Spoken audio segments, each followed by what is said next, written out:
शङ्कराचार्यमध्यमाम् अस्मदाचार्यपर्यन्ताम् वन्दे गुरुपरम्पराम्।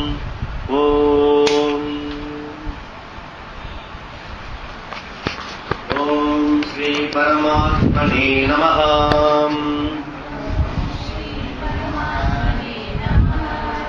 अथ प्रथमोऽध्यायः। अर्जुन विषादयोगः। धृतराष्ट्र उवाच धर्मक्षेत्रे कुरुक्षेत्रे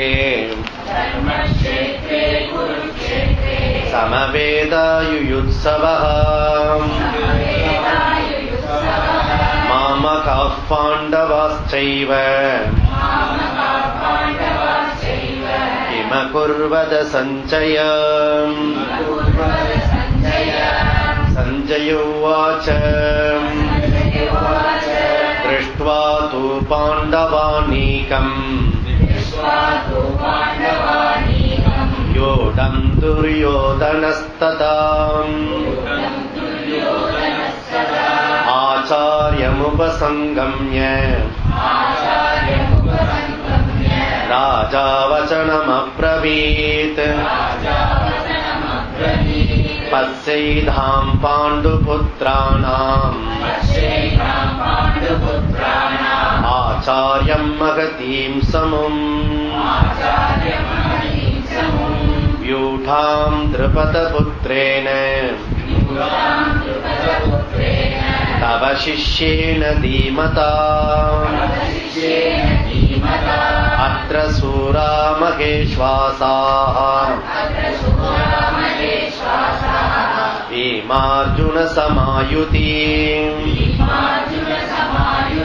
युयुधानो विराडश्च द्रुपदश्च महारथः दृष्टकेतुस्सेकितानः काशीराजश्च वीर्यवान् पुरुजित्कुन्दिभोजश्च सैप्यश्च नरपुङ्गवः युधामन्युश्च विक्रान्तः उत्तमौजाश्च वीर्यवान् सौभद्रो द्रौपदेयाश्च सर्व एव महारथाः अस्माकं तु विशिष्टाये तानि बोधद्विजोत्तमम् नायका मम सैन्यस्य संज्ञार्थं तान् ब्रवीमि। भवान् भीष्मश्च कर्णश्च कृपश्च समितिञ्जयः अश्वत्थामा विकर्णश्च सौमदत्तस्तथैव च अन्ये च बहवः शूराः मदर्थे त्यक्तजीविताः नानाशस्त्रप्रहरणाः सर्वे युद्धविशारदाः अपर्याप्तं ततस्माकं बलं भीष्माभिरक्षितम् पर्याप्तं त्विदिमे तेषां बलं भीमाभिरक्षितम् अयनेषु स सर्वेषु यथा भागमवस्थिताः भीष्ममेवाभिरक्षन्तु भवन्तः सर्व एव हि तस्य सञ्जनयन् हर्षम् निवृत्तः पितामहः सिंहनादं विनच्योच्चैः संगं तत्मौ प्रतापवान् ततः संगासपेर्यश्च अनवानकगोमुखाः सहस्रैवाभ्यहन्यन्त ससप्तस्तुमुलो भवतु ततः श्वेतैर्हैर्युक्ते मगधी सन्तनस्थितौ माधवः पाण्डवाश्चैव दिव्यौ सङ्गौ पृथक्मधुः पाञ्चजन्यं ऋषिकेशः देवदत्तं धनञ्जयः पौण्ड्रं दद्मौ महासङ्गम् भीमकर्मा भृगोदरः अनन्तविजयं राजा कुन्तीपुत्रो युधिष्ठिरः नकुलः सहदेवश्च सुकोशमणिपुष्पकौ काश्यः स परमेश्वासः शिखण्डी च महारथः दृष्टद्युम्नो विराडश्च सात्यकश्च पराजितः द्रुपदो द्रौपदेयाश्च सर्वसप्रतिवीपते सौभद्रः स महाबाहुः संघान् तत्मु पृथक् पृथक् सकोशतार्धराष्ट्राणाम् हृदयानि व्यधारयत् नभः पृथिवीं चैव तुमुलो वियनुनादयन् अदव्यवस्थितान् दृष्ट्वा धार्तराष्ट्रान् कपिध्वजः प्रवृत्ते शस्त्रसम्भाते अनिरुद्यम्य पाण्डवः ऋषिकेशं तथा वाक्यम् इदमागमहीपते अर्जुन उवाच सेनयोरुभयोर्मध्ये रथं स्थापयमेच्युत यावदेतान्निरीक्षेऽहम् योद्धकामानवस्थितान् कैर्मया सह योद्धव्यम् अस्मिन् रणसमुद्यमे योत्स्यमानानवेशेऽहम् जयेतेऽत्र समागताः धार्तराष्ट्रस्य दुर्बुद्धेः युद्धे प्रियशीर्षवः संजय उवाच एवमुक्तो ऋषिकेशः ताकेशेन भारत सेनयोरुभयोर्मध्ये स्थापयित्वा रथोत्तमम् भीष्मद्रोणप्रमुखतः सर्वेषां समहीक्षिताम् उवाच पार्थ पश्यैतान्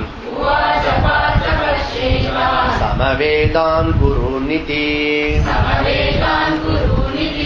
तत्र पश्यति तान् पार्थः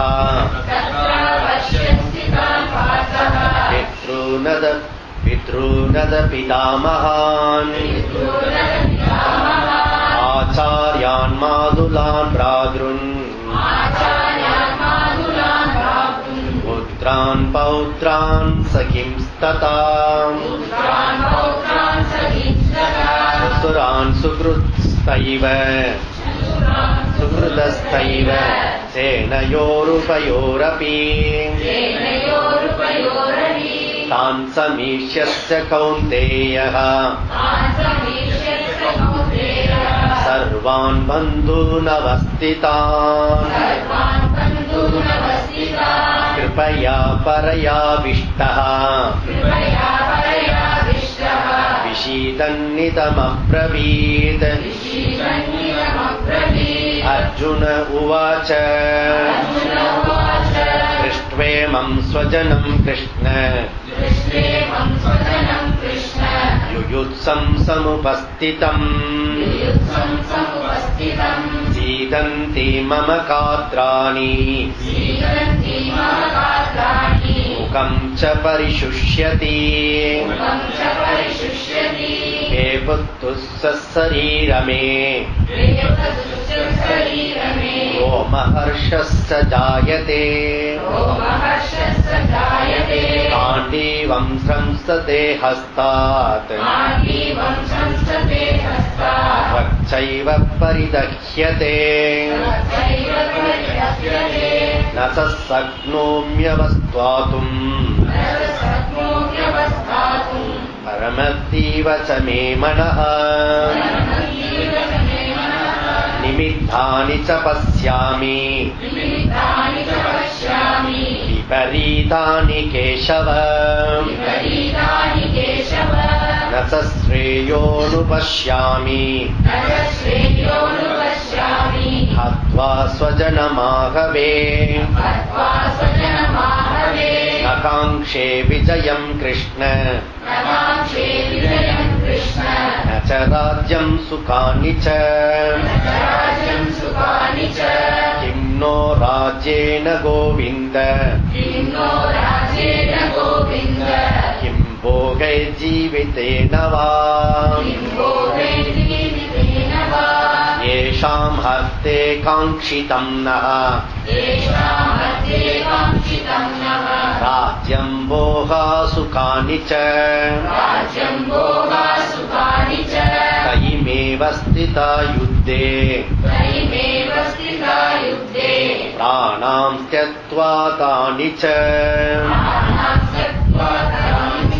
आचार्य पितरः पुत्राः तदैव च पितामहाः मातुला स्वसुरा पौत्राः श्याला सम्बन्धिनस्तथा एतान् हन्तुमिच्छामि ततोऽपि मधुसूदन अपि त्रैलोक्यराज्यस्य हेतो किं नु मही कृते निहत्य तार्धराष्ट्रन्नः का प्रीति स्यात् जनार्दन पापमेवाश्रयेतस्मान् अद्वैतान् आततायिनः तस्मान्नार्हा वयं हन्तुम् तार्धराष्ट्रान् स्वबान्धवान् स्वजनं हि कथं हत्वा सुखिनः स्याम माधव यद्यप्येतेन पश्यन्ति लोपो भगतचेतसः कुलक्षयकृतं दोषं मित्रद्रोहस्सपादकम् कथं न ज्ञेयमस्माभिः आपदास्मान् निवर्तितुम् कुलक्षयकृतं दोषं प्रपश्यद्भिर्जनार्दन कुलक्षये प्रणश्यन्ति कुलधर्मा सनातनाः धर्मे नष्टे कुलं कृष्णम् अधर्मोऽपि भवत्युत अधर्मापि भवात् कृष्ण प्रतुष्यन्ति कुलस्त्रियः स्त्रीषु तुष्टासु वर्ष्णेय जायते वर्णसङ्करः संकरो नरकायैव कुलग्नानां कुलस्य च पतन्ति पितरो शेषाम् लुप्तपिण्डोदकक्रियाः दोषैरेतैकुलग्नानाम् वर्णसङ्करकारकैः उत्साद्यन्ते जातिधर्माः कुलधर्मा च शाश्वताः सङ्कुलधर्माणां मनुष्याणां जनार्दन नरके नियतं वासः भवतीत्यनुशुश्रुम अपोपदमहत्पापम् कर्तुं व्यवस्थिता वयम् यत् राज्यसुखलोभेन हन्तुं स्वजनमुद्यताः यदि मम प्रतीकारम् अशस्त्रं शस्त्रपाणयः आर्तराष्ट्रान् रणे हन्युः तन्मे क्षेमतरं भवेत् सञ्जय उवाच एवमुक्त्वार्जुनसङ्ख्येये ततोऽप्सस्त उपाविशतु विसृज्य ससरं चापम् सोमविघ्नमानसः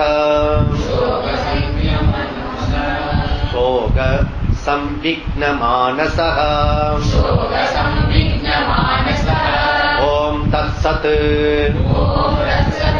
इति श्रीमद्भगवद्गीतासु उपनिषत्सु ब्रह्मविद्यायां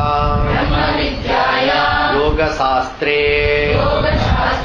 श्रीकृष्णार्जुनसंवादे अर्जुनविषादयोगो नाम प्रथमोऽध्यायः। श्रीकृष्णार्पणमस्तु। இப்ப சென்ற வாரத்துல நம்ம முதல்ல அர்ஜுன் போய் ரதத்தை ஸ்டாப்பைய கொண்டு போய் நிறுத்துங்க. எனக்கு ஏற்கனவே தெரியும், எல்லாரையும் தெரியும். எதுக்கு ஸ்டாப்பைய? இங்க பகவான் ஒரு ட்ரிக் பண்றார். இந்த குரு எப்படியாவது சிஷ்யர்களை மேல வசத்தின்னு ட்ரை பண்றாங்க. ஆச்சாரியர்களா எப்படியாவது சம்சாரத்திலிருந்து நீ மீண்டு எழுந்து சந்தோஷத்தை ஆனந்தத்தை அடைஞ்சோன்னு சொல்லிட்டு ஆச்சாரியர்கள் பெரியவர்கள்லாம் முயற்சி பண்றாங்க. நம்ம எப்படி முயற்சி பண்றோம்? எப்படி தூக்கினாலும் இழுத்துனாலும் நான் உங்களை இழுத்துருவேன் அப்படின்னு சொல்லிட்டு கீழே இழுத்துருவோம். எத்தனையோ தொல்லை நமக்கு, கிளாஸ்க்கு வர முடியாத தொல்லை வந்துடுது. அப்படி நமக்கு வந்து சம்சாரத்துல ஒன்றதுல சுகமா இருக்கணும், இல்ல இதுல மீண்டு வெளியில வந்துடணும் அப்படி சொல்லிட்டு ஆச்சாரியர் ட்ரை பண்ண. அதனால கிருஷ்ண பகவான் என்ன பண்றாரு, மெதுவா அவனுக்கு ஒரு புத்தி கொடுக்குறாரு. இப்ப வந்து வில்ல நிமித்திட்டான், அடிக்க வேண்டியதான். அங்கேயும் பீஷ்மா சிக்னல் கொடுத்துட்டாரு, இங்கேயும் சிக்னல் கொடுத்தாச்சு. டைரக்ட் ஃபைட் தான் பண்ணணும். இனிமே என்ன பேச்சு? இங்க வந்து இவர் வந்து சுவாமி, அர்ஜுனன் வந்து சுவாமி. சுவாமி வந்து தேரோட்டி டிரைவர். அதனால யார் தேர்ல உட்கார்ந்து அவர் தான் சுவாமி, அவர் தான் ஓனர். ஸ்டாப்பையர் எஸ் பாஸ் அப்படின்ற அர்ஜுன். கிருஷ்ணா சரி ஆக்ஞை, அதனால நான் பார்க்கணும் அப்படின்ற அர்ஜுனன். அதனால போய் நடுவுல கொண்டு போய் நான் எங்க நின்னா எல்லாத்தையும் பார்க்க முடியுமா அங்க நிறுத்துவோம் அப்படின்டா. அவனுக்கு தெரியாது கிருஷ்ணனுக்கு. கரெக்டா கொண்டு போய் நிறுத்திட்டான். முன்னாடி வந்து துரோணாச்சாரியும் பீஷ்மாச்சாரியும் குருவும் பிதாமகரும் முன்னாடி போய் நின்றுட்டான். இந்த பாரு, இதுதான் குருவோட, குரு வம்சத்துடைய மூத்த மூத்த வீரர்கள் இருக்காங்க, பார்த்துக்கோ நல்லா பார்த்துக்கோ அப்படின்னு. அதுக்கப்புறம் தான் இவனுடைய மனசு மன மாறாட்டம் வருகிறது. இங்க இருந்தா கீதை ஆரம்பிக்கிறது. அப்ப பகவத்கீதையினுடைய சுருக்கம் நம்ம என்ன சொல்லணும், முதல் கிளாஸ்ல ஞாபகம் வந்துங்க இருக்கும். பரவசம் துக்கம், ஆத்மவசம் சுகம். ஆத்மவசம் சுகம். எதையுமே எது டிபெண்ட் பண்ணி இருக்கமோ துக்கம். இன்னைக்கு வண்டி டிபெண்ட் பண்ணி இருந்தோம் துக்கம், அங்கே ஸ்டார்டிங்ல ட்ரபிள் துக்கம். அதனால இண்டிபெண்டா இருக்கணும் எப்பயுமே. இண்டிபெண்டன்ட் தான் ஃப்ரீடம், டிபெண்டன்ட் வந்து பந்தம் சம்சாரம். அதனால பரவசம் துக்கம். இப்ப அர்ஜுனுடைய நிலைமை பரவசம் துக்கம். அவங்க எல்லாரும் டிபெண்ட் பண்ணியிருக்காங்க, பற்று இருக்கிறது. அதனால ஓல் மகாபாரதத்தை நம்ம வந்து ஒரு மொத்த மகாபாரத ஸ்லோகம் 1,00,000 ஸ்லோகம். அதுல வந்து நம்ம வந்து 700 ஸ்லோகம் பகவத்கீதையில இருக்கிறது. ஓகே, இது வந்து 700 ஸ்லோகம்ன்றது ரொம்ப ரொம்ப கம்மி தான். இந்த 700 ஸ்லோகத்துல இந்த 700 ஸ்லோகத்தை 18 பிரிவா பிரிச்சு 18 அத்தியாயமா பிரிச்சிருக்கோம். இந்த முதல் அத்தியாயத்துக்கு பேரு அர்ஜுன விஷாத யோகான்னு பேரு. ஓகே, இதுல 47 ஸ்லோகம் இருக்கிறது இந்த ஃபர்ஸ்ட் அத்தியாயத்துல. இந்த 47 ஸ்லோகத்தை ரெண்டா பிரிச்சுடலாம். எப்படி பிரிச்சுக்கலாம் அப்படின்னா, முதல்ல சங்கதி கதனம். சங்கதி கதனம்னா முதல்ல வந்து அந்த எதுக்காக வந்திருக்கு, ஏன் வந்திருக்கு, அதை பத்தி சொல்றதுக்கு பாதி கதை பாதி. அதுக்கப்புறம் தத்துவம், அது வந்து சம்சார வர்ணனம் ரெண்டாவது போர்ஷன். 2 போர்ஷனா பிரிச்சலாம். முதல் அத்தியாயத்தை 2 போர்ஷனா பிரிச்சலாம். முதல்ல வந்து சங்கதி கதனம். முதல்ல இந்த சங்க ஊதினா அது ஊதினா போன ஊதினா பார்த்தோம், அது ஃபர்ஸ்ட் லெவல் முடிச்சிட்டோம். இந்த வாரத்துல நம்ம 2வது கதைக்கு போறோம், சம்சார வர்ணனம். எப்படி சம்சாரம்னா என்ன, சம்சாரத்துக்கு நமக்கு சம்பந்தம் இருக்கா, அவனுக்கு அந்த அர்ஜுனனுக்கு மாத்திரம் இருந்ததா, நமக்கு கூட இருக்கிறதா, நமக்கு கூட நிவர்த்தி ஆகுமா, அதெல்லாம் நம்ம இந்த வாரத்துல நம்ம பார்க்க போறோம். சரி, இப்ப என்னன்னா இந்த சம்சார வர்ணனம் 3 லெவல், 3 லெவல் சேர்ந்து சம்சார வர்ணனம். அது என்னன்னா ராக சோக மோக. ராக பிளஸ் சோக பிளஸ் மோக combined total is equal to சம்சாரம். இதுதான் ரொம்ப இம்பார்ட்டன்ட். இந்த கதையினுடைய கீ பாயிண்ட், இந்த 18 அத்தியாயம் பகவத்கீதையினுடைய கீ பாயிண்ட் இன்னைக்கு பார்க்க போறோம். ரொம்ப இம்பார்ட்டன்ட் கிளாஸ். சோ எப்படி வந்து ராக வருது, அந்த ராகல இருந்து சோகம் எப்படி வருது, சோகத்துல இருந்து மோகம் எப்படி வருது, ராகம்னா என்ன, சோகம்னா என்ன, மோகம்னா என்ன, அதையும் தெரிஞ்சுக்க போறோம். சோ அப்போ இந்த வகுப்பு வந்து நமக்கு ரொம்ப ரொம்ப முக்கியமானது. இப்ப ராமாயணத்துல இந்த ராமாயணம் தர்மத்தை மாத்திரம் போதிக்கிற சாஸ்திரம், மகாபாரதம் வந்து ஞானத்தையும் சேர்த்து கொடுக்கும். தர்ம சாஸ்திர அண்ட் மோட்ச சாஸ்திரம், அதுதான் இங்க பின்னாடி கடைசியில படிச்சோம். இது வந்து தர்ம சாஸ்திரமும் இருக்கிறது, மோட்ச சாஸ்திரமும் இருக்கிறது. அதனால இது பஞ்சமோ வேதா அப்படின்னு படிச்சோம். ஏன்னா பகவத்கீதை அதுக்குள்ள இருக்கிறதுனால இது 5வது வேதம் அப்படின்னு சொல்லப்படுறது. சரி, அப்ப தர்மத்துக்கும் அதர்மத்துக்கும் நடக்கக்கூடிய சண்டை நடக்குது. இது ஏதோ இது கௌரவர்களுக்கும் பாண்டவர்களுக்கும் ஏதோ வீட்டு சண்டை கிடையாது. தர்ம அதர்ம யுத்தம் இது. ஓகே, அப்போ கௌரவர்கள் இந்த தார்தராஷ்டிரர்கள் இருக்காங்க, அவர்கள்லாம் அதார்மிஸ்டிக். செய்யறதெல்லாம் பிறந்ததுல இருந்து கடைசி சாகர வரைக்கும் அதர்மம் தான். பாண்டவர்கள் இதுக்கு ஆப்போசிட், தர்மத்து தான் அவங்களுக்கு சிந்தனை இருக்குது, தர்ம சிந்தனை இருக்குது. அதனால இவங்க 2 பேருக்கும் ஃபைட் தான் நடக்கிறது. ஓகே, அப்போ அதர்மம் வந்து சுருக்கமா சாஸ்திரம் சொல்றது எப்படிப்பட்டது? அதர்மம் பெரிய எக்ஸ்பிளைன் இருக்கிறது. இங்க சுருக்கமா ஒண்ணு சொல்லலாம். அது என்னன்னா, சாஸ்திரம் என்ன சொல்றது? அக்னிதோ கரத சைவ சாஸ்திரபாணி தனாபக. அக்னிதோ கரத சைவ சாஸ்திரபாணி தனாபக க்ஷேத்ரதாரா பகர்த்தாச்ச பஞ்சைத ஷேய தாதாயின ஆதாயின. ஒண்ணு விளங்கலையா அப்படின்னா, அக்னிதா நம்பர் 1. அக்னிதா என்ன? பொறையார் வீட்டை எரிக்கிறது, மத்தவங்க வீட்டை எரிக்கிறது, நெருப்பு வச்சு கொளுத்துறது. அப்படி பழைய காலத்துல குடிசை வீடு தான் இருந்து, இப்ப வேற மாதிரி கொளுத்துவான், பாம்பு போட்டு கொளுத்துறது. கரத்தகனா விஷம் வச்சு மத்தவங்களுக்கு கொள்றது. இப்ப ஆக்சிடென்ட் பண்ணி கொள்ளுவான், டிஃபரெண்ட். அவ்வளவுதான். சஸ்திரபாணி நிராயுதமா இருக்கிறவன சத்திரத்தை வச்சு அடிக்கணும். சாதுவா நான் பாட்டு சும்மா இருந்தா போறவங்க போட்டு ஆள் வச்சு அடிக்கணும். நிராயுத பாணி அடிக்கிறது, கொள்றது. இதுல பாப்போம். தனாபகனா மத்தவங்களுடைய பொருளை திருடிட்டு வந்துருது, கொள்ளடிக்கிறது, ஸ்டீலிங்.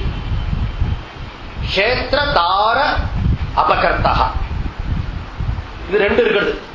க்ஷேத்ர அபகர்த்தா, தார அபகர்த்தா. க்ஷேத்திர மத்தவங்களுடைய வீட்டை புடிங்கிறது, இடத்தை புடிங்கிறது. போன ஆட்சியில ஒருத்தர் இருந்தா, திடீர்னு உங்களுக்கு இந்த வீடு அவனுக்கு பிடிச்சதுன்னு வச்சுக்கோங்க, மினிஸ்டர். அவன் பேரலா டாக்குமெண்ட் கொடுப்பான். தெரியுமா உங்களுக்கு? நான் ஒரு யோகா நடத்திட்டு இருந்தேன் அந்த அப்போ. திடீர்னு அவன் கொடி போட்டான். கொடி போட்டு இது நாங்கள் அந்த ஓனர் பாரிஸ்ல இருக்காரு. பாரிஸ் நம்ம லோக்கல் பாரிஸ்ல, அந்த பாரிஸ்ல இருக்காரு. ஆனா அவர் வாங்கிட்டாருன்னு வச்சுக்கோங்க. அவர் ஒரு நேக் வச்சிருக்காரு. ஏன்னா அது 18 பிளாட் இடம். அவன் 18 பிளாட் அபிராமபுரத்தில் இருக்கான்னா அவன் எவ்வளவு பெரிய ஆளா இருப்பான். அதனால இதுல அபகரிக்கிறது, இதெல்லாம் பாப்பம். எல்லாம் துரியோதன பரம்பரை. தாரா அபகர்த்தகன்னா ஒய்ஃப கடத்திட்டு போயிடுறது, பொறையார் ஒய்ஃப. மாற்றாண்மனை நோக்கா பேராண்மை வேண்டும் சொல்றது தமிழ் நோய். இப்போ இதுக்கு பேர் தான் பஞ்சமா பாபம் சொல்றது. பஞ்சமா பாதகம் சொல்றாங்க இல்லையா? இந்த அப்படிதான் 5 பாபம் பெரிய. இதுல 1 செஞ்சாலே பாபம், அதர்மம். இந்த துரியோதனருக்கான 5 செஞ்சிருக்கான். ஆனா மகா பாபி, சாதாரண பாபி இல்ல, கடந்தெடுத்த பாபி. அப்பேற்பட்ட பாபி அவனை அடிக்கிறதுக்காக இவங்க கூடியிருக்காங்க. ஏன்னா இவங்க சைட்ல சண்டை போறதுக்கெல்லாம் ரெடியா இல்ல. ஏன்னா எடுத்தோடனே சண்டை போடக்கூடாது, யார் தர்மமா இருக்கணும், எடுத்தோடனே சண்டை போடக்கூடாது. சாம தான வேத கடைசியில தண்டா. அந்த தண்டா கூட மற்ற 3 வர்ணத்தார் உபயோகப்படுத்தக்கூடாது. பிராமண தண்டா உபயோகப்படுத்தக்கூடாது, வைசியா உபயோகப்படுத்தக்கூடாது, சூத்ரா உபயோகப்படுத்தக்கூடாது. Only for Kshatriya. அந்த சத்ரியாவை எதற்கு யூஸ் பண்ணணும்னா ப்ரொடெக்ட், ரட்சிக்க, தர்மத்தை ரட்சிக்கிறதுக்காக. அதனால தர்மத்தை ரட்சித்துக்காக வயலன்ஸ் மூலியமா தான், வயலன்ஸ் இல்லாத நிலையை உண்டாக்க முடியும்னா வயலன்ஸ் பண்ணலாம், யுத்தம் பண்ணலாம். இல்லன்னா கிருஷ்ணா ஹிட்லர் ஆயிடுவார். யுத்தம் பண்ண இப்ப ஹிட்லருக்கு யுத்த வெறி உண்டு, லட்சக்கணக்கான அடிச்சா. இப்ப அதே கான்டெஸ்ட்ல பார்த்தா இவனும் யுத்தம் சரியா சொல்றாரு கிருஷ்ணா. அப்ப யுத்த வெறினா இல்ல, ஃபுல் கம்பேஷன் கிருஷ்ணா இல்ல. அதனால ஹிட்லருக்கும் கிருஷ்ணனுக்கும் கம்பேர் பண்ணவே முடியாது. ஆனா இங்க யுத்தம் செய்ய சொல்றாரு. அப்ப யுத்தம் செய்யறது ராங் தானா? யுத்தம் செய்யறது ராங் கிடையாது. யார் யுத்தம் செய்யணும்ன்றதுதான் பொறுத்திருக்கு. அப்ப சாமானிய தர்மம், விசேஷ தர்மம், ரெண்டு தர்மம் இருக்கணும். சாமானிய தர்மம் இடத்துக்கு இடத்துக்கு, காலத்துக்கு காலத்துக்கு, ஆளுக்கு ஆளுக்கு மாறாதது எதுவோ அது சாமானிய தர்மம். ஆளுக்கு ஆளுக்கு, இடத்துக்கு இடத்துக்கு, காலத்துக்கு காலத்துக்கு மாறக்கூடியது விசேஷ தர்மம். இப்போ ஒரே கத்தி எடுத்து திருடன் வந்து குத்தி ஒருத்தன் செத்து போயிட்டான்னா அது அதர்மம், ஜட்ஜ்மெண்ட், கோர்ட்டு, தூக்கு அவனுக்கு. அதே கத்தியை வச்சு டாக்டர் வயிற்ற கீறி அந்த பேஷண்ட் செத்து போயிட்டாருன்னா நீங்க பீஸ் கொடுத்துட்டு வரணும். ஓகே, ஏன்னா இவருடைய நோக்கம் வேற, அவருடைய நோக்கம் வேற. ஓகே, செய்ய ஒண்ணு, நோக்கம் வேற. அதனால அகிம்சோ பரம தர்மஹா. அந்த அகிம்சைய சரியா புரிஞ்சுக்கணும். இங்க யுதிஷ்டிரன் சரியான நோக்கில இவன் கொஞ்சம் கலங்கி இருந்தா கூட அர்ஜுனன் என்ன செய்யறான், அண்ணா இது வந்து தர்ம யுத்தம், வீர வசனம் பேசி அவனை உற்சாகப்படுத்திட்டு இவர் வந்து நிக்கிறார் ரெண்டு சேனைக்கு முன்னாடி. இதெல்லாம் முன்னாடி வந்திருக்கான், வீர அவசரத்தோட வந்திருக்கான் அர்ஜுனன். சாதாரண ஆள் இல்ல அர்ஜுனன். இந்த வனவாசத்தப்போ அந்த அத்தனை பேரையும் அடிச்சு துரத்தி முருமு புறமுதுக்கு ஓடின ஆளு அவ்வளவு தூரத்துக்கு சண்டை போட்டாங்க. ஒவ்வொரு தடவையும் அர்ஜுனன் தான் காப்பாத்துறான். அந்த மாதிரி வீராவேசமான ஆளு. அப்படிப்பட்ட ஆளுக்கு எதிர்க்க போய் நின்ன உடனே யார்கிட்ட போய் நிக்கிறான், பீஷ்ம துரோணர் கிட்ட போய் நின்ன உடனே மனசு சஞ்சலமாக இருந்துச்சு, ஷேக் ஆகிறது. கிருபையா பரயாபிஷ்ட விசீகந்திந்த அப்ரமவீத். கிருபையா பரயாபிஷ்டா. கிருபையானா இங்க வந்து கம்பேஷன் இல்ல, இங்க இறக்கம் வருது. இறக்கம் யார் மேல வருது, அதுக்கு முன்னாடி வந்து அங்க இருக்கிறவெல்லாம் இவன் எதிரியை நோக்கி வரணும். எதிரின்னு சொல்லாம ஐயோ எங்க தாத்தா நிக்கிறாரு, எங்க அப்பா நிக்கிறாரு, என் புள்ள நிக்கிறான், என்னுடைய மருமகன் நிக்கிறான், என்னுடைய பையன் நிக்கிறான், என்னுடைய பேரன் நிக்கிறான், எல்லாம் உறவினர்கள், எல்லாம் உறவினர்கள், கசின்ஸ், ஒருத்தர் ஒருத்தர் சம்பந்தப்பட்டவர்கள், மாதுலான், பிரதுரான், எல்லாம் மாமா மச்சான், எல்லாம் உறவுக்காரனா பாக்குறான். எதிரிய பார்க்காம உறவுக்காரனா பாக்குறான். இங்கதான் நமக்கு வந்து இங்க உறவுக்காரங்களை பார்த்து பந்தம் ஏற்படுறது, இறக்க ஏற்படுறது, பற்று ஏற்படுறது.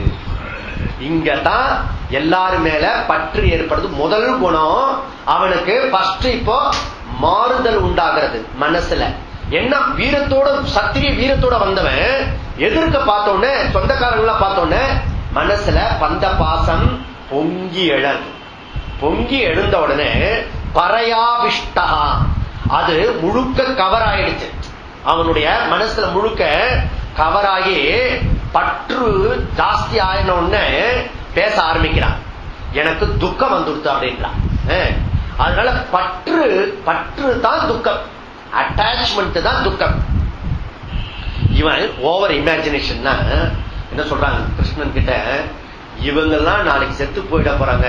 யாரு, என்னுடைய அம்பு பட்டு வில்லு ஏந்தி நான் அம்பு போட்டேன்னா இவங்க எல்லாரும் செத்து போயிடுவாங்க.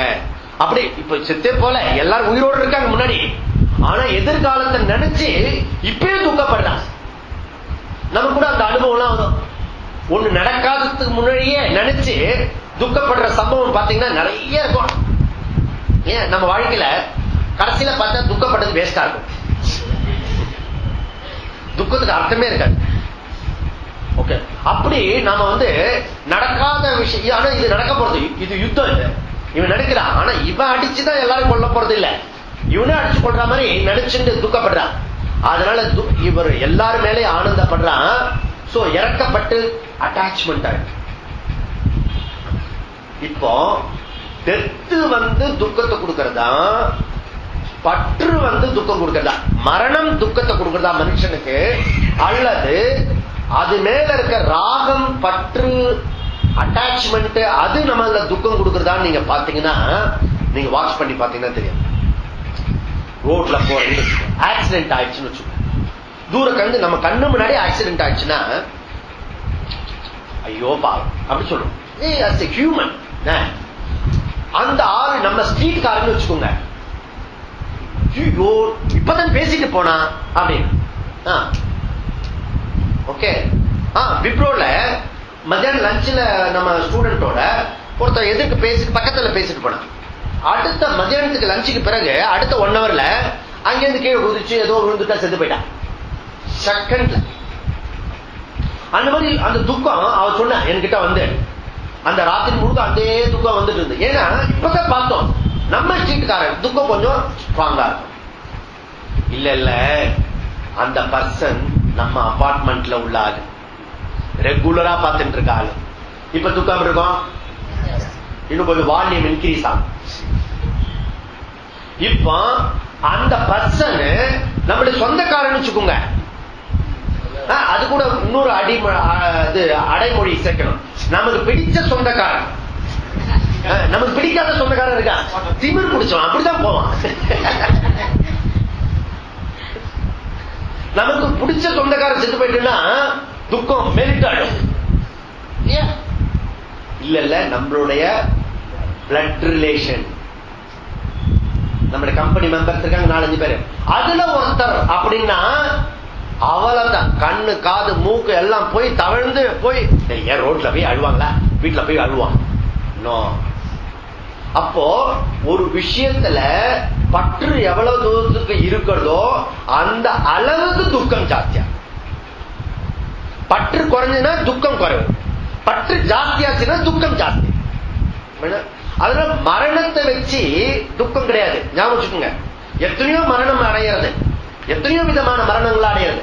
நாம எந்த உடம்பு மேல அதீத பற்று வச்சிருக்கிறோமோ அந்த உடம்பு நாசமானதான் நமக்கு துக்கம் வரும்.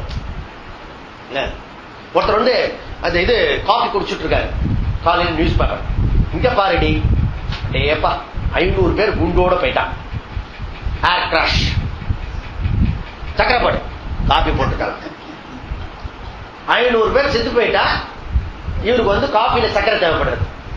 புரியுதுல?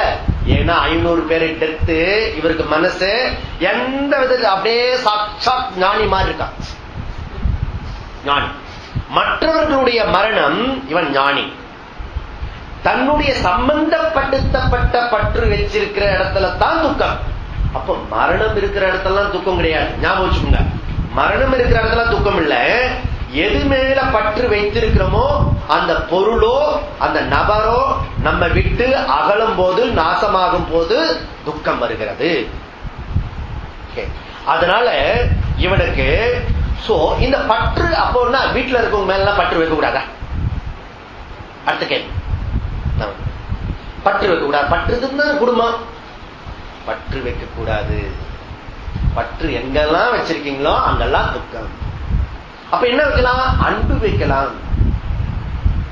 நமக்கு ரொம்ப கன்ஃபியூஷன் என்ன, அட்டாச்மெண்ட் அண்ட் லவ் ரெண்டும் வேற வேற, ரெண்டும் ஒண்ணு போல தெரியும், ஆனா வேற வேற. நம்மள பந்தப்படுத்துற நேசம் வந்து பாசம், அந்த பந்த பாசம் சொல்றோம், சொல்லும் போதே தகராறு. பந்த பாசம், அறிவு கட்டவனுக்கு பிறந்தானே அப்படி சில பேர் அப்பா திட்டுவார் பையனை, திட்டம் போதே ராங்க, திட்டம் போதே ராங்க. பையன் வந்து உஷாரான்னு நினைச்சுக்க, ஆமாப்பா ஆமா. பந்த பாசம், பாசம்னாலே பந்தம், பந்தம்னாலே டிபெண்டன்ட், டிபெண்ட்னாலே துக்கம், பரவசம் துக்கம். Clear statement. எப்பதான் உங்களுக்கு துக்கம் இருக்கிறதோ ட்ரேஸ் அவுட் பண்ணி பாருங்க, அதுல பற்று இருக்கும். பற்று இல்லாத இடத்துல துக்கம் வரவே வராது. அதனால love for all, not love for attachment. Embodiment of love, இந்த வார்த்தை அப்பப்ப கேள்விப்பட்டிருப்பீங்களா நீங்க? எம்பாடிமெண்ட் ஆஃப் லவ், அந்த வார்த்தையை சரியா புரிஞ்சுக்கணும். அட்டாச்மெண்ட் இல்லாது லவ். அப்ப பற்று எது, அன்பு எது? அன்பு நாம வந்து ஒருத்தர் மேல போய் வைக்கிறோமே அதுக்கு பேர் பற்று. மற்றவங்களை நம்ம மேல அன்பு செலுத்துறதுக்கு, பற்று வைக்கிறதுக்கு அனுமதி கொடுக்கிறோமே அது அன்பு. ஓகே, சோ அன்பு வந்து நம்மளை பலப்படுத்தும், பற்று வந்து நம்மளை பலகீனப்படுத்தும். ஓகே, சோ அது போல அன்பு வந்து எந்த விதமான எக்ஸ்பெக்டேஷன் இருக்காது, எதிர்பார்ப்பு இருக்காது. ஆனா பாசம் இருக்க, பந்தம் இருக்க, எதிர்பார்ப்பு இருக்கும். ஓகே, அதனால நமக்கு வந்து சுதந்திரத்தை கொடுக்கும் அன்பு. அது வந்து டிபெண்டன்ட், இது இண்டிபெண்டன்ட். லவ் வந்து இண்டிபெண்டன்ட், பற்று வந்து டிபெண்டன்ட். பற்று ஆக நம்மள பற்று மனச வீக் ஆகிறது, நம்மளை அடிமைப்படுத்துறது, அதுக்கப்புறம் வந்து எதிர்பார்ப்பு கொடுக்கிறது. அதனால பற்று இருக்க கூடாது. இங்க அர்ஜுனனுக்கு பற்று வந்துடுது. பற்று வந்துன்னா ராகன்னு சொல்றோம். அதுக்கு பேரு ராகனா ஒட்டிக்கிறது. அந்த ராக உடனே ராக வந்த உடனே அவனுக்கு இம்மீடியட்டா துயரம் வந்துடும். துயரம் என்ன வந்துடுதுங்க? கிருபையா பரையா விஷ்டா விஷீதன்னித அப்ரமிவி. விஷீதந்த, விஷீதந்தன துயரம் கொள்கிறான். நமக்கு துன்பம் இருக்கலாம், துயரம் இருக்கக்கூடாது. துன்பம் இருக்கலாம், துயரம் இருக்கக்கூடாது. பெயின் இருக்கும், ராமனானாலும் கிருஷ்ணன் ஆனாலும் பெயின் இருக்கும், துயரம் இருக்கக்கூடாது. துயரம் என்ன? அது எனக்கு வந்துடுத்து, எனக்கு பேக்ல வந்துடுத்த, பெயின் வந்துடுத்து, எனக்கு கால் நடக்க முடியலையே, இப்ப காது கேட்க முடியலையே, இதெல்லாம் பெயின்ல இருக்கிற துயரம். சாரோ, சாரோ வேற, பெயின் வேற. பெயின் வந்து எல்லா மானிட ஜென்மத்துக்கும் அவதார மூர்த்திக்கும் கூட பெயின் இருக்கும். நல்லா புரிஞ்சுக்குங்க, பெயின் இருக்கும். ஆனா அவங்களுக்கு சாரோ கிடையாது. பெயின் சாரோ, துன்பம் துயரம். துயரம் இருக்கும். இந்த துயரம் எதை நோக்கி வந்து இருக்குன்னா, எதை அடிப்படையில் வந்துன்னா ராகம் தான் அதனுடைய காஸ்ட் ஆஃப் மெட்டீரியல். ஒவ்வொரு துயரத்துடைய மெட்டீரியல் காஸ்ட் ராகா. அதனால இந்த இந்த இந்த சாப்டருக்கு முதல் அத்தியாயத்துக்கு அர்ஜுன விஷாத யோகா அனுப்பேன். அர்ஜுன விஷாத, அர்ஜுனுடைய விஷாதம். விஷாதம்னா சோகம், யோகம்னா அத்தியாயம்னு பேரு. அர்ஜுனுடைய சோகத்தையே முதல் அத்தியாயமா கொடுத்து, அதுல சங்கர் என்ன பண்றாரு, செகண்ட் அத்தியாயத்துல பகவான் 11வது ஸ்லோகத்துல தான் உபதேசம் ஆரம்பிக்கிறது. அதுல இருந்து அவருடைய கமெண்ட்ரி துவக்கிறார். அதுக்கு முன்னாடி இதெல்லாம் எடுத்துக்கவே இல்லை அவர். ஆனா நமக்கு ரொம்ப இம்பார்ட்டன்ட் சாதகர்களுக்கு, ஒரு சாதகன் எப்படி வந்து இதை கண்டுபிடிக்கணும், டயக்னோஸ் பண்ணணும், டிசீஸ் கண்டுபிடிக்கணும். என்னுடைய துன்பத்துக்கெல்லாம் வேற எதுவோ காரணம் நினைக்கிற வரைக்கும் வெளியில மாத்தின்னு இருக்கோம், இல்ல கிரகங்களை சுத்தின்னு இருக்கோம், இல்ல எதையாவது சுத்தின்னு இருக்கோம், இல்ல பக்கத்து வீட்டுக்காரர் தான் எனக்கு சொந்த பாராப்பழம் சொல்லிருப்போம். எல்லா துயரத்துக்கு காரணம் நான் தான். Problem you, solution you. அப்படின்னா தயானந்த சுவாமி. அதனால இந்த ராகத்துக்கு தான் இந்த துயரம் வந்திருக்கிறது. ஓகே, இந்த துயரம் வந்த உடனே இந்த துயரம் இருக்க பற்று அதனுடைய டிகினிட்டி இருக்கிறது, அதை பொறுத்து ஜாஸ்தி இருக்கும். முதல்ல ஆரம்பத்தில் கொஞ்சமா இருக்கிற வரைக்கும் மனசுக்குள்ளே இருக்கும் துயரம், வெளியில யாரும் கண்டுபிடிக்க மாட்டான். நம்முடைய மேக்சிமம் பேர் என்ன பண்ணுவோம், சுவிட்ச் முகத்திலே இருக்கும், உள்ள கொதிச்சுன்னு இருக்கும். இப்ப எனக்கு துக்கமே கிடையாது அப்படி சொன்னா துக்கமே கிடையாது, 4 பேருக்கு தான் துக்கம் கிடையாது. ஒண்ணு பாப்பாக்கு, குழந்தைக்கு கிடையாது. ஓகே, இன்னொன்னு பைத்தியத்துக்கு கிடையாது, 3வது குடிகாரனுக்கு கிடையாது, 4வது ஞானிக்கு கிடையாது. 4 பேரும் ஒண்ணு போல இருப்பாங்க. மத்த 3 பேருக்கு டெம்பரவரி. இந்த குழந்தை பெருசாச்சுன்னா தெரிஞ்சு போயிடும். நம்ம வேற இப்ப குழந்தையிலே சொல்லி கொடுக்குறோம், இவ்வளவு நல்ல புத்திசாலியா இருக்கணும், புத்திசாலியா இருக்கணும்னு சொல்லிட்டு அவ வருவா இவ வருவா, அது இன்னொரு கெடுத்து வச்சுடுவான். எவ்வளவு சீக்கிரம் கெடுத்து கொடுப்போம் அவ்வளவு தூரத்துக்கு அது அறிவான். கஷ்டம், நம்ம படுற கஷ்டத்தை அதுக்கு கொடுத்துடணும். குழந்தை அது டெம்பரவரி தான். பைத்தியம் தெரிஞ்ச உடனே டெம்பரவரி. அதுக்கப்புறம் குடி, அந்த போதை தெரிஞ்சிருச்சுன்னா அதுக்கு பேரு போதை. போதை பெரிய வார்த்தை, அது சம்ஸ்கிருத வார்த்தை. ஆத்ம போதம் அப்படின்றார் கிருஷ்ணன் சங்கரன். ஆத்மத்துல போதம், அவனுக்கு குடியில போதம், அவ்வளவுதான், தன்னை மறக்கிறது. ஓகே, அதனால அந்த நேரத்துல பாத்தீங்கன்னா சுகமா இருப்பான், அவனுக்கு துயரம் கிடையாது, ஆனந்தமா சிரிப்பான், எல்லாம் உற்சாகமா இருப்பான். ஞானி கூட தன்னை தானே சிரிப்பான், ஆனந்தமா இருப்பான். அவனுக்கு ஆத்மவசம், ஆத்மன்யாவ ஆத்மனா துஷ்டா அப்படின்னா கிருஷ்ணன். இது பின்னாடி தன்னில் தானாக சுகமாக இருப்பான். அதனால இந்த துக்கம் எல்லாருக்கும் இருக்கு, எல்லாருக்கும் துக்கம் இருக்கு. எனக்கு துக்கம் இல்லைன்னு சொன்னா அங்க கீழ்பாக்கத்துல இருக்கணும். முதல்ல துக்கம் இருக்கு கண்டுபிடிக்கணும், ஒவ்வொருத்தருக்கும் என்னென்ன துக்கம் இருக்குன்னு கண்டுபிடிக்கணும். அது பெரிய லிஸ்ட் வச்சிருப்போம், சகசிரநாமம் வச்சிருப்போம். இந்த துக்கத்துக்கு என்ன காரணம் கண்டுபிடிச்சிட்டா டயக்னோஸ். துக்கத்துக்கு மாமியார் காரணம், மருமக காரணம், குழந்தை காரணம், பினான்சியல் காரணம், ஜாப் காரணம், அது இல்ல அப்படி சொல்றாரு. உன்னுடைய ராக பற்று, பற்று இல்லாத இடத்துல துக்கம் கிடையாது. இதை டயக்னோஸ் பண்ணினா தான் நமக்கு அடுத்தது போவோம். இங்க என்ன ஆயிடுது, இந்த டிசீஸ் வந்து ஸ்ட்ராங் ஆகுது, முத்தி போயிடும். லைட்டா டைபாய்டு இது வந்து டயபெட்டிஸ் வந்து கொஞ்சம் கொஞ்சமா அதனுடைய எல்லா கேன்சரும் வந்துடும் ஃபுல்லா. இவனுக்கு அர்ஜுனனுக்கு ரொம்ப முத்தி போயிருக்கிறது. ஏன்னா ராகா டூ அண்ட் துக்கா வந்து, துக்கா டூ மோகம் வரப்போறது. இப்போ ஸ்ட்ராங் ஆகுறதுனால சீதந்தி மம காத்ராணி முகம் ச பரிசிஷ்யதி. என்ன ஆயிடுத்தானா இவனுக்கு மம காத்ராணி, என்னுடைய அங்கங்கள்லாம் சோர்வடைகிறது, எனக்கு உற்சாகமா இல்ல. அது மாத்திரம் இல்ல, எனக்கு எப்படி வருது, என் வாயெல்லாம் வளர்றது, வறண்டு போறது நாக்குலாம் அப்படி சொல்றார். சரீர வேப்பேத்து, என்னோட உடல் வந்து ஷேக் ஆக நடுங்கிறது, அந்த வில்லு கூட பிடிக்க முடியல, தேரை பிடிக்க முடியல, அப்படி நடுங்கிறது. ரோம ஹர்ஷ மயிர்கல்ல குச்சிட்டு நிக்கிறது. உச்சசாய் துக்கம், உச்சசாய் துக்கம். நமக்கு கூட சில சில ஓஹோ அர்ஜுன கூட அந்த மாதிரி துக்கப்பட்டிருக்கான. ஏன்னா சாதாரண இல்ல, அவன் தனஞ்சயன், சாதாரண இந்திரனுடைய பையன், எல்லா சகல சம்பத்துகளும் பெற்றவன், சும்மா அல்ப சுல்பமான இல்ல. இவங்கெல்லாம் பெரிய ராஜசூய யாகத்தை நடத்தினவர்கள், நாட் ஆர்டினரி பர்சன்ஸ்.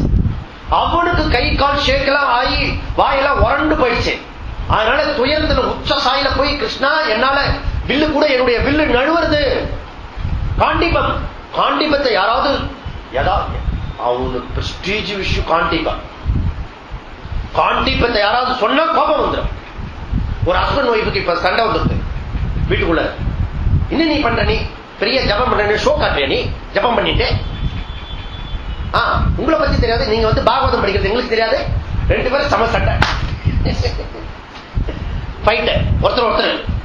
புரியுதா? இதெல்லாம் நடக்கும் ஒருத்தர் ஒருத்தர். அதாவது அவங்களுடைய இம்பார்ட்டன்ட் ஹர்ட் ஆயிடுச்சுன்னா அவருக்கு எது இம்பார்ட்டன் அவங்க ஹர்ட் பண்ணுவாங்க. Natural equal. அதனால அவனுக்கு காண்டிபத்தை யாராவது ஹர்ட் பண்ணிட்டா அவ்வளவுதான் பொத்துட்டு போவான். அந்த காண்டிபம் அவனுடைய தோல்ல இருந்து நழுவுறதுன்றான்.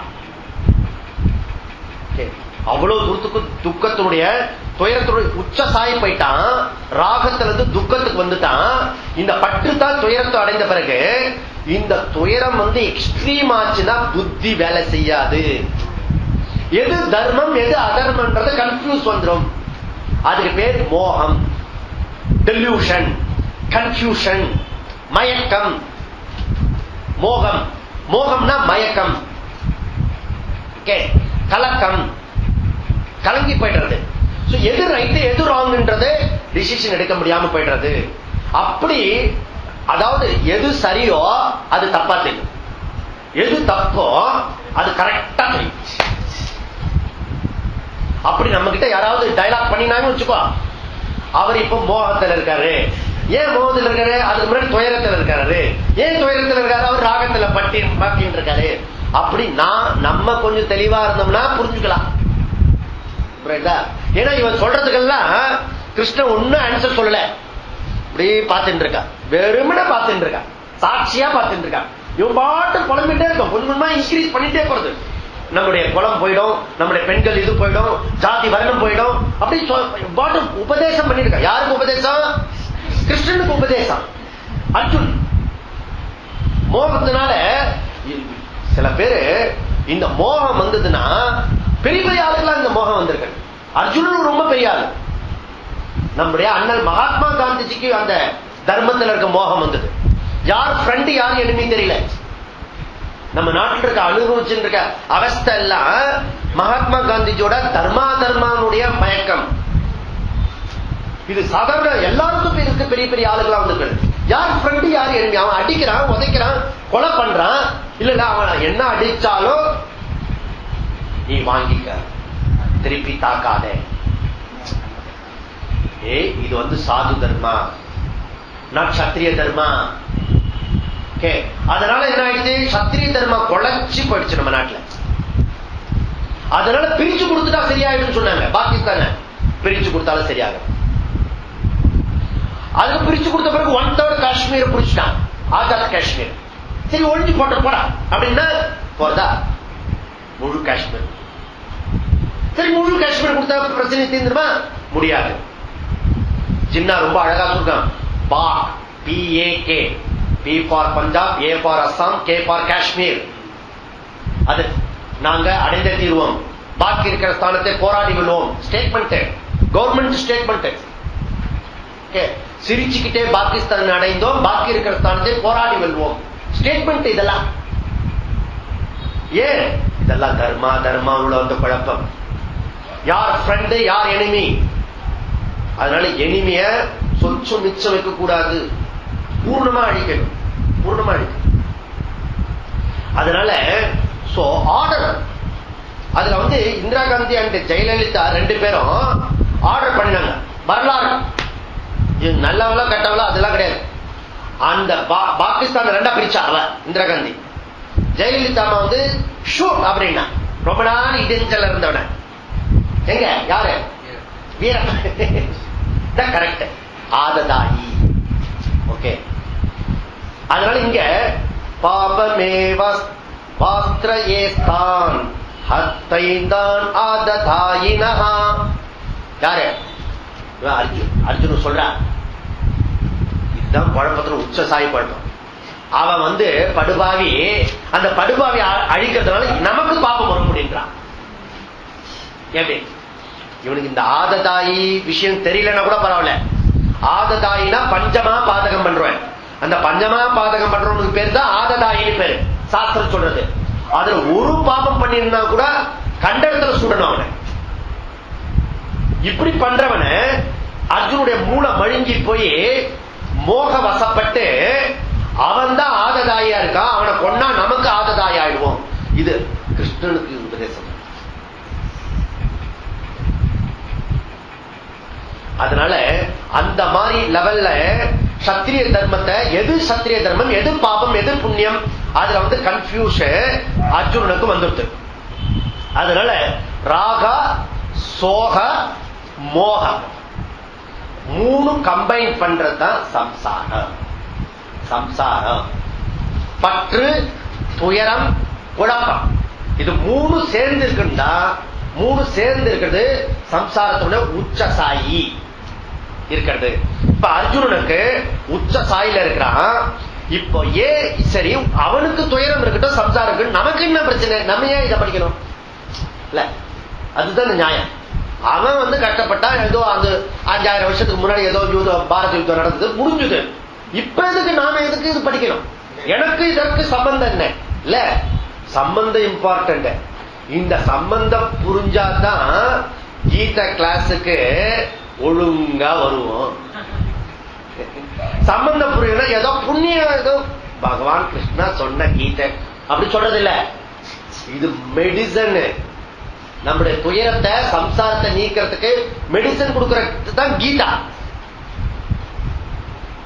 அடிப்படையில் இருக்கிற பிரச்சனையை, மூளை இருக்கிற பிரச்சனையை நீக்கிறதுக்கு பண்றதுதான் பகவத்கீதா ரெமடி. ஓகே. அதனால பின்னாடி பகவான் உபதேசத்திலிருந்து கடைசி ஸ்லோகம் வரைக்கும் வரப்படுது. முழு ஸ்லோகம் நம்முடைய வாழ்க்கை சம்பந்தப்படுது. அதனால அர்ஜுனன் தான் இந்த மனித குலத்தினுடைய ரெப்ரசன்ட், பிரதிநிதி. அவனுக்கு ஆளு மாறும். ஒவ்வொரு யுகத்துல ஒவ்வொரு பர்சனுக்கு பர்சன் ஆளு மாறும். ஆனா இந்த பற்று இருக்க, ராகம், அட்டாச்மெண்ட், அது எல்லாருக்கும் இருக்கு. Common universe problem. அந்த யூனிவர்ஸுக்கு இருக்கிற ப்ராப்ளத்துக்கு ரெமெடி பகவான் பின்னாடி கொடுக்க போற. இந்த ராக அட்டாச்மெண்ட் தான் நமக்கு வந்து சோக துயரத்தை கொடுக்கிறது. அதுதான் நமக்கு குழப்பத்தை கொடுக்கிறது. அதுல இருந்து நம்முடைய கன்ஃபியூஸ் ஐடியா லைஃப் வருது. அதற்கான ரெமெடி கொடுக்கிறது எப்படி? அதனால எப்படி கொடுக்கணும்? இந்த பற்றுக்க ஷிப்டிங் பண்ண டிபெண்டன்ட்ல இருந்து இண்டிபெண்டன்ட்க்கு வரணும். எதையும் டிபெண்ட் பண்ணி இருக்க கூடாது. நாம எப்ப வந்து டிபெண்ட் பண்ணாம இருக்கிறோமோ அப்பதான் இண்டிபெண்டன்ட். நம்முடைய ப்ராக்ரஸ் எப்படி தெரியுமோ? Every dependent change to another dependent.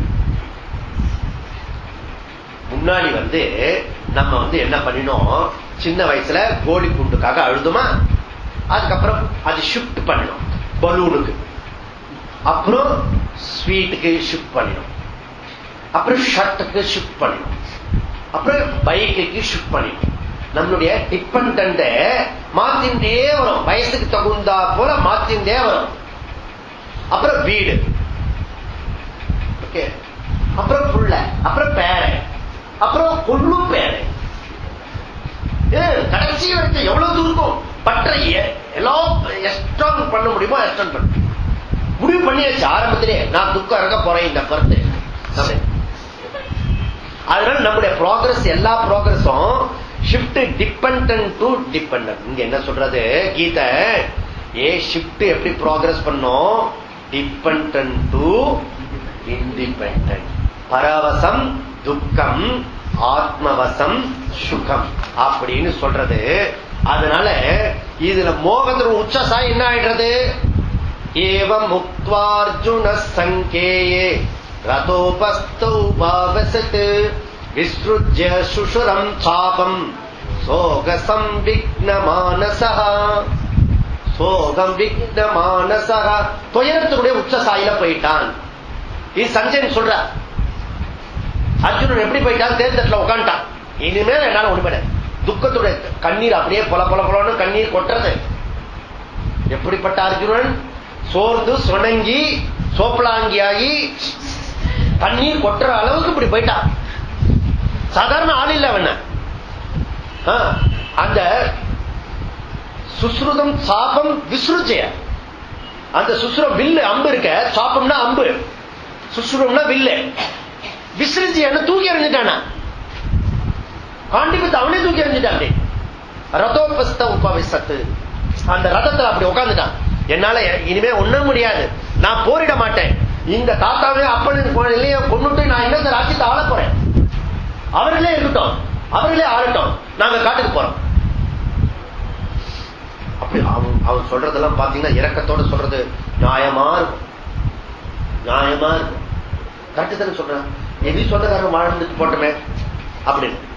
நீ அதுக்காக வந்த முதல்ல சாமதான பேத வரைக்கும் பார்த்து உனக்கு கிராமம் கேட்ட ஒரு இன்ச்சு நிலம் கூட கொடுக்க மாட்டேன்டா. சரி காட்டுக்கு போறேன்னு வச்சுக்கோ, அங்க கர்ணனும் சகுனி நேரா வந்து நின்னான்னு வச்சுக்கோ, துரியோதனா சும்மா இருப்பேன், உடனே பில்ல எடுப்பேன் இல்ல. அதனால உனக்கு வந்து அது டெம்பரவரி, இது வந்து இவன் ஸ்டாப் பண்ணிட்டான், இனிமே நானு யுத்தம் பண்ண முடியாது அப்படின்ட்டான். பரிதாபம் பார்த்துட்டு இருக்காரு. யாரு இவர் ஒண்ணும் சொல்லல, கிருஷ்ணன் இப்பயும் சொல்லல, அதுக்கப்புறம் செகண்ட் அத்தியாயத்திலையும் சொல்ல போறது இல்ல. ஏன்னா யாரு ஒருத்தருக்கும் கேட்கிறவருக்கு அந்த தகுதி இருக்கணும். தகுதி இல்லாம ஆளுக்கு சொல்லிட்டீங்கன்னா ரொம்ப கஷ்டம். நம்ம வீட்டுல இருக்க குழந்தை கூட 16 வயசு வரைக்கும் தான் உபதேசம் பண்ணலாம். 16 வயசு தாண்டிடுச்சுன்னா ஃப்ரெண்டு, தேர்ட் பர்சன் ஞாபகம் வச்சுக்கோங்க. 16 வயசு தாண்டிடுச்சுன்னா குழந்தை கிடையாது, அது தேர்ட் பர்சன், தனி என்டிட்டி ஞாபகம் வச்சுக்கோங்க. அப்பயும் நீங்க உபதேசம் பண்ணீங்கன்னா ஒர்க் அவுட் ஆகாது. நீங்க வேணா ஆதங்கப்பட்டுக்கலாம், கேட்க மாட்டாளேன்னு. உபதேசம் பண்றதுக்கு வயசு இருக்கிறது, பொருள் இருக்கு, இடம் இருக்கிறது, அதுக்கு தகுந்த போல பண்ணும். யார் ஒருத்தர் வந்து கேட்கிறார்களோ அவர்களுக்கு தான் உபதேசம். எனக்கு தெரிஞ்ச விஷயத்தெல்லாம் பிடிச்சி ஆளை பிடிச்சி நான் நிறைய சாஸ்திரம் கத்துட்டேன், வாங்க பிளீஸ் வாங்க வாங்க அப்படி சொன்னா வேதாளத்துக்கு சொல்ற மாதிரி இருக்கும், அது திருப்பி நம்மளே அடிச்சுட்டு போயிடும். அதனால இது வந்து எல்லாருக்கும் சொல்லக்கூடாது. யார் கேட்கிறாங்க, இங்க வந்து இவன் இப்ப வந்து டயக்னோஸ் பண்ணிட்டான் ப்ராப்ளத்தை, ஆனா இன்னும் வந்து பணிவு வரல. ஏன்னா இவன் அர்ஜுனுக்கு Krishna friend, friend also, relation also. அப்புறம் ஒரே அரண்மனையில இருந்த ஆளு, 2 பேரும் ஜாலியா சுத்திட்டு போயிட்டு வந்திருக்காங்க. அப்படி இருக்கும் அது ஃப்ரெண்டு வந்து உபதேசம் பண்ண முடியாது. ரிலேஷன் வந்து எனி ரிலேஷன் உபதேசம் பண்ண முடியாது. உபதேசம் பண்றதுக்கு உலகத்திலேயே ஒரே ஒரு ஆளுக்கு தான் உபதேசம் பண்றதுக்கு யோகிதை. யாருக்கு? குரு தான் உபதேசம் பண்ண முடியும். யாருக்கு? சிஷ்யனுக்கு. சிஷ்யன் இருந்தா தான் குரு. சிஷ்யன் இல்லைன்னா குரு கிடையாது. எப்ப பெற்றோர்னு ஸ்டேட்டஸ் வருது? குழந்தை இருந்தா தான் பெற்றோர், இல்லைன்னா ஹஸ்பண்ட் ஒய்ஃப் தான் சொல்ல முடியாது. சாஸ்திரம் படிச்சுட்டா குரு கிடையாது. யாராவது அவரை நம்பி ஒருத்தர் இருந்தாங்கன்னா சிஷ்யனா இருந்தா அவர் குரு. அப்படி சிஷ்யனா இருந்தா அந்த குரு உபதேசம் பண்ணும். அந்த உபதேசம் மைண்ட்ல போய் ஒர்க் பண்ணும், இல்லாட்டி ஒர்க் பண்ணாது.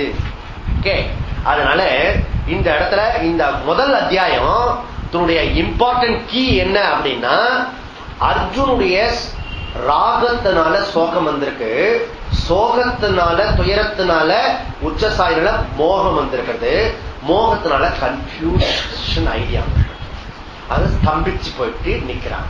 என்ன செய்யறது என்ன செய்யக்கூடாதுன்னு தெரியுது. அதுக்கப்புறம் அவனாவே யோசிச்சு பாக்குறான், இப்ப இந்த ப்ராப்ளத்துக்கு எனக்கிட்ட ஒண்ணும் கிடையாது, அப்படி இனிமே என்னால ஒண்ணும் செய்ய முடியாது, இதுக்கு ஹெல்ப்லெஸ், நான் அந்த பிரச்சனைக்கு நான் தீர்வு கண்டுபிடிக்க முடியாது. அதை ஃபர்ஸ்ட் டயக்னோஸ் பண்ண. டயக்னோஸ் பண்ணின பிறகு நான் முதல் தலைவலினா நானே ஏதாவது மாத்திரை கீத்திரை போட்டுக்கலாம், லோக்கல் ஜுரம்னா நானே போட்டுக்கலாம், இதுக்கு போய் சர்ஜன் எல்லாம் பார்க்க வேண்டாம். ஆனா பர்டிகுலர் டிசீஸ் ஸ்ட்ராங் ஆயிடுச்சுன்னா மரியாதையா டாக்டர் கிட்ட. நாம இந்த கை மருத்துவம்லாம் கதையாகாது, அது ஒரு பர்டிகுலர் டயத்துல புரிஞ்சுக்கணும். அதையும் கடந்து போனோம்னா மரணத்துக்கு போயிடுவான். புரியுதா? அந்த நிலையை கடந்து போறோம். அதனால இங்க இவன் அந்த நிலையிலேயே கண்டுபிடிச்சிட்டான். கார்பண்ய பாவகா, கார்பண்ய பாவகா, என்னால ஹெல்ப்லெஸ் ஒரு பாவனை இவனுக்கு தோன்றது. தீனன் ஆயிட்டான். தீனபந்து அப்படி சொல்றோம் இல்லையா, பகவானை நோக்கி இறைஞ்சிருவோம். எப்போ எனக்கு என்ன முடியலையோ அப்ப பகவானை நோக்கி இறைஞ்சு அந்த தீன பந்து கிட்ட போய் சரண்டர் ஆகுறான். கிருஷ்ணா, பகவான், என்னால இனிமே ஒண்ணும் பண்ண முடியாது, நீதான் ஏதாவது எனக்கு செய்ய முடியுதுன்னா சரி. அப்போ அவன் சிஷ்யனான பிறகு சாத்தியமா என்ன குரு என்ன சிஷ்யனா எடுத்துக்கோ அப்படின்னு சொன்னா, அதுக்கப்புறம் 11வது விஷயத்துல தான் அவரு உபதேசத்துவங்கிறார். ஆனா செகண்ட் அத்தியாயத்துல சொல்லுவாரு, என்ன நீ சாதாரணமா இருக்கு, உற்சாகம் எழுந்துரு அப்படிலாம் சொல்ல போறாரு. ஆனா அது உபதேசம் கிடையாது. இவன் அதுக்கப்புறம் தன்னுடைய நிலைமையெல்லாம் சொன்ன பிறகு, முடியாத நிலைமை சொன்ன பிறகுதான் அந்த உபதேசம் 11வது ஸ்லோகத்துல ஸ்டார்ட் ஆகும். 11வது ஸ்லோகம் சொன்னோன்னு இது கிருஷ்ணார்ஜுன சம்பாத கீதா, பகவத்கீதா. பகவத்கீதா முழுக்க கிருஷ்ணனுடைய அர்ஜுனுடைய சம்பாதம். ரெண்டு பேருடைய இவன் கேள்வி கேட்பான், பகவான் பதில் சொல்வார். அதுல இருந்து திருப்பி சந்தேகம் வரும், அதுக்கப்புறம் பதில் சொல்வார். இப்படி கடைசியா சொல்லி கடைசி 18வது அத்தியாயத்துல 73வது ஸ்லோகத்துல சொல்றார். அர்ஜுனன் சொல்றார், அர்ஜுன உவாச்ச சொல்லி, நஷ்டோ மோகோ ஸ்மிருதி லப்தா. கிருஷ்ணா, எனக்கு மோக நஷ்டம் ஆயிடுச்சு, என்னுடைய குழப்பம் தீர்ந்தது, மயக்கம் டெல்யூஷன் தீர்ந்தது. மம மோக நஷ்டா, என்னுடைய மோகம் தீர்ந்தது. நல்ல தெளிவு, கிளியர். மயா ஸ்மிருதி லப்தாக, நான் என்னோட நல்ல ஞான ஒளி கிடைச்சிட்டு, எனக்கு பிரைட்னஸ் கிடைச்சது. அசதோமா சத்கமய, தமசோமா ஜோதிர்கமய, மிருத்யோர்மா அமிர்தம் கமய. அப்படி சொல்லுது, எனக்கு அமிர்தம் கிடைச்சிட்டு. அமிர்தம் லப்யா, ஞானம் லப்யா. அப்படி இவன் சொல்றார். எதனால? வச்சனம் கரிஷ்யே, உன்னுடைய ஆணையை நான் நிறைவேற்றுகிறேன். நீ உபதேசம் பண்ணதுனால எனக்கு கிளியர் ஆயிடுச்சு, நான் இனிமே யுத்தத்தை துவக்கிறேன் அப்படி சொல்ற.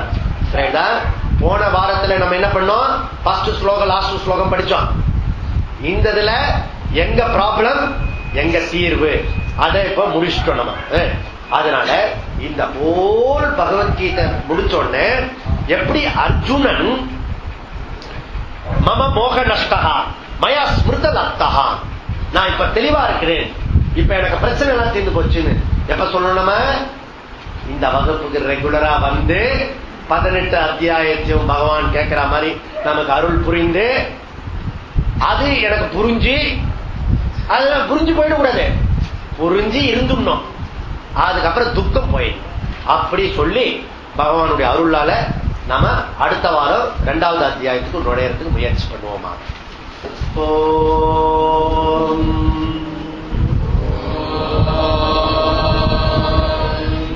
பூர்ணமதః பூர்ணமிதம் பூர்ணாத் பூர்ணமுதச்யதே பூர்ணஸ்ய